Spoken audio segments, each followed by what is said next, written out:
తాతయ్య నీకు first day కాలేజ్కి వెళ్ళినప్పుడు ఎట్లా అనిపించింది, లాస్ట్ డే కాలేజ్కి ఫ్రెండ్స్ని వదిలేసినప్పుడు ఎట్లా అనిపించింది? సెకండరీ ఎడ్యుకేషన్ అంతా తెలుగు మీడియం, గ్రాడ్యుయేషన్కి పోయిన తర్వాత అంతా ఇంగ్లీష్ మీడియం.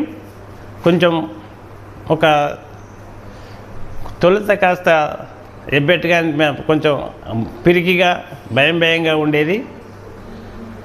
ఆ ఇంగ్లీష్ ప్రొనౌన్సియేషన్, ఆ లెక్చరర్స్ ప్రొనౌన్సియేషను సరిగా కొంత అర్థం అయ్యి కాకపోవడం, క్రమంగా ఆ పదాలకి తర్వాత టర్మినాలజీ అర్థం చేసుకోవడానికి కూడా కొంత టైం పట్టింది నాకు. ఆ తర్వాత మంచి కవర్ అయింది.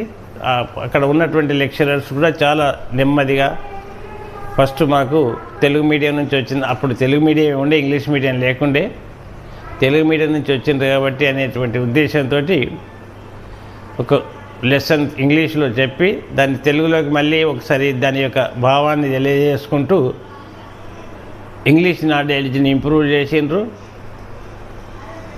సబ్జెక్ట్ విషయంలో పర్ఫెక్ట్గా నాలెడ్జ్ ఇంప్రూవ్ కావడానికి ఎంతో తోడ్పడ్డారు. వాళ్ళకి ధన్యవాదాలు.